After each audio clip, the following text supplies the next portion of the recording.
Hello and welcome to F1OWC round 2 around Bahrain. I missed the 25% race, so I had to start from last place. But beautiful start and end up getting dynamite. Fletch doesn't really give me any room, but at the same time I wasn't exactly owed any. And there's a bit of a kerfuffle into turn 1. Many people lose their front wings, and I managed to somehow, if people know my track record, stay out of harm's way, which is rare for me.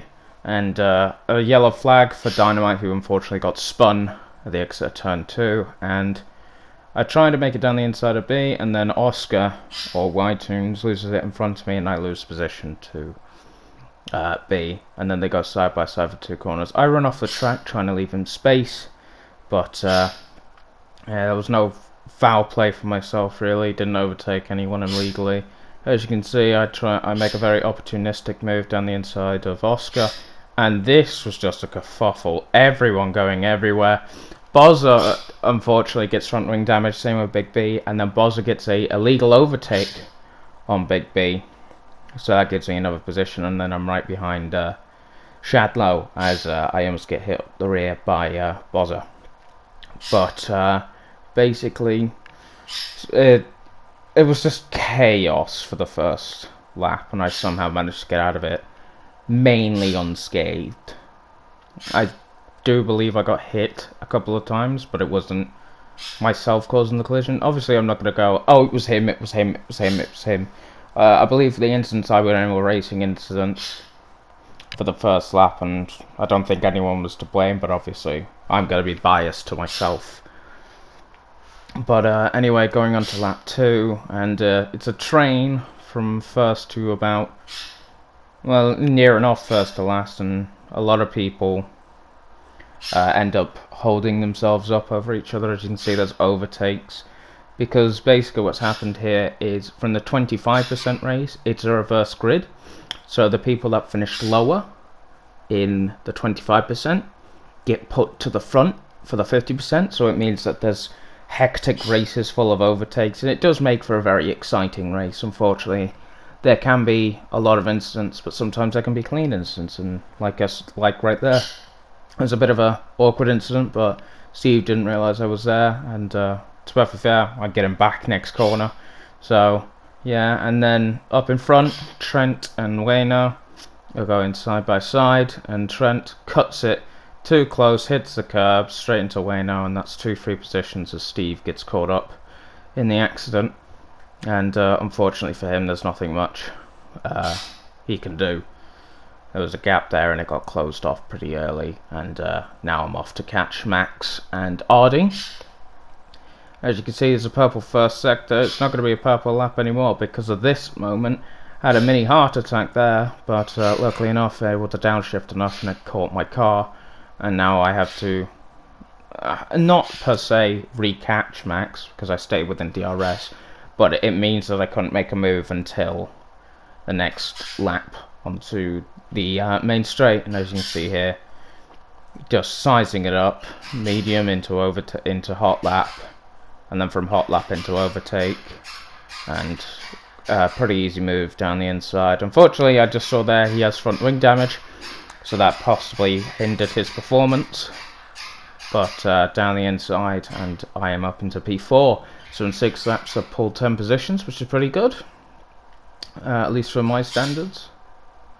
I don't know about anyone else. And as you can see here, Dylan Anderson, the league owner and race leader, until he pulls into the pits there and relinquishes the lead to me and Ardy. And Ardy was a bit naughty there.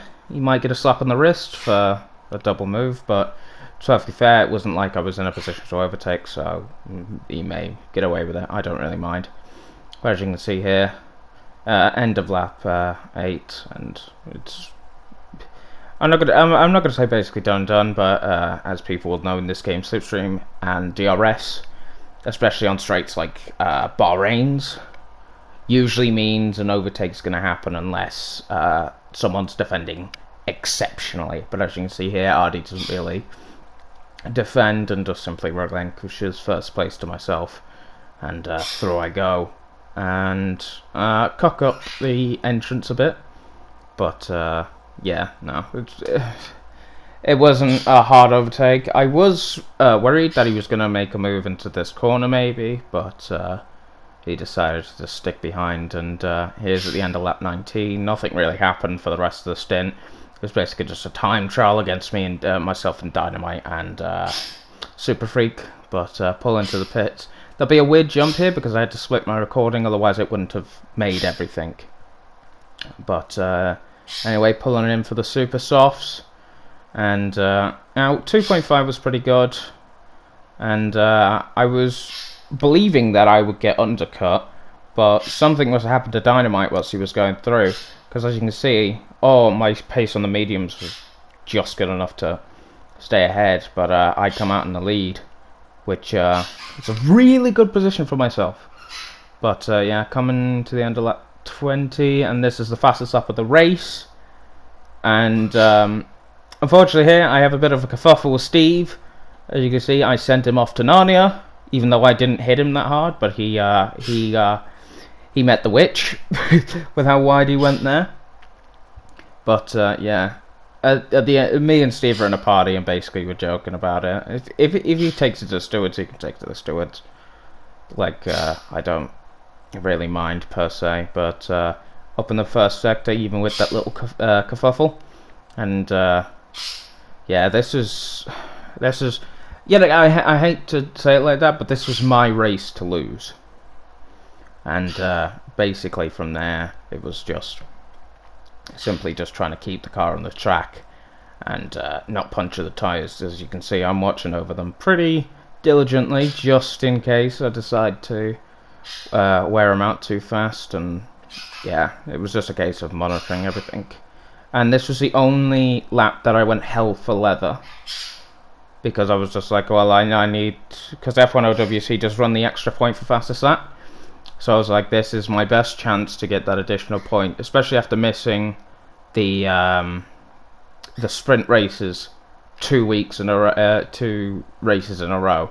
So I needed to get these points as fast as possible and across the line to set a 29.6. Oscar Grant will get within a tenth of that, and unfortunately he didn't have enough pace.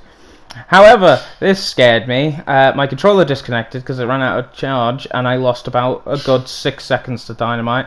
Fortunately enough, it was just that, 6 seconds, and Dynamite ended up DCing and lost third place, and then lost second place, and then eventually third to penalties because he had a 5-second on-serve stop-go.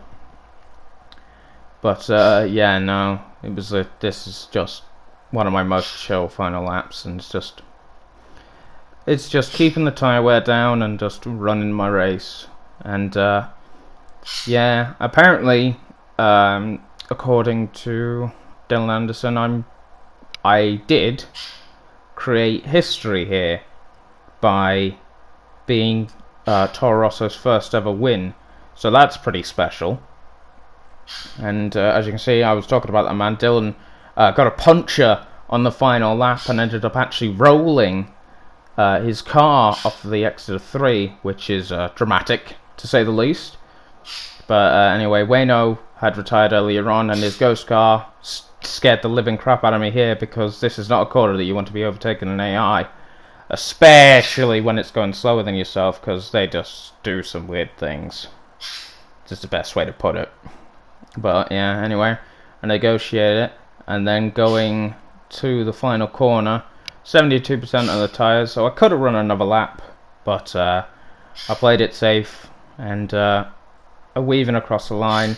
This is my first win in F1 2019, I believe. I believe this is actually my first ever league race win in 2019, so yeah, that's something. But anyway, just watching Dynamite come across, his DC car come across the line, and that Max Payne comes through, and then there's the 5-second penalty, and Max Payne comes across the line to take third place from him by 7/10. So the championship leader, Dynamite, gets sort of kicked in the nuts there and sent back a bit. And as you can see, here's Y-Tunes comes across the line. There was quite a few people with 5-second unserved penalties. So that might be the glitch with the final corner, where if you run 2 tyres off, you just get a 5-second stop go straight up, and that sort of sucks if that was the case. And unfortunately, it's out of their control, which does suck. Like I've had it happen to me, and it does. It's a case of there's not much you can do, and you end up losing like the 5 seconds, even if you serve another pit stop, or 5 seconds when you cross the line, and it's not your fault. So unfortunately, that happened to them, and we're just waiting for Fletch to come around the final corner to finish us off. He does a little weave for the 2 points he gets, actually, because it's double points for today's race. But as you can see, first place for myself. I get a love tap from a Renault behind me, and to the podium stands we go once we get off this black screen. As you can see there, an all Aussie podium, because because the only way this will happen is in virtual, unfortunately. As you can see, I hoist up the trophy for first place for what was one of my better wins I've had. But unfortunately, a lot of the positions I did gain were from people having incidents. So there's not much I can do. There's not much most people can do with that. But anyway, just another black screen until we get to the experience. As you can see, I'm a pleb on this game. I have level 17. As you can see here, all the race results. So it was myself, from Ardy, from Max, from Dynamite, from Y-Tunes, from Spike, from Super Freak, from Big B to Bozza to Fletch. And yeah, this will be coming back next week for China. And hopefully I'll be there for both races, if not the final race. But anyway, I've been Stingray. Talk to you later.